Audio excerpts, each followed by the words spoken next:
যে অধিকার ও গণতন্ত্রের জন্য হাজার হাজার মানুষ জীবন দিয়েছে তাদের ত্যাগ নষ্ট হতে দেওয়া যাবে না, এমন মন্তব্য করেছেন বিএনপির চেয়ারম্যান তারেক রহমান।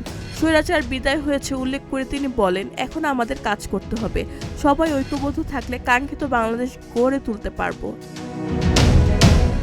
২৭শে জানুয়ারি দিবাগত রাতে গাজীপুরের ঐতিহাসিক ভাওয়াল রাজবাড়ির মাঠের এক বিশাল নির্বাচনী জনসভায় এসব কথা বলেন তিনি। তারেক রহমান বলেন, গাজীপুর শুধু শিল্পনগরী নয়, এটি গার্মেন্টস শিল্পেরও রাজধানী। আর এই শিল্প বাংলাদেশে চালু করেছিলেন শহীদ প্রেসিডেন্ট জিয়াউর রহমান, যার মাধ্যমে ব্যাপক কর্মসংস্থানের সৃষ্টি হয়।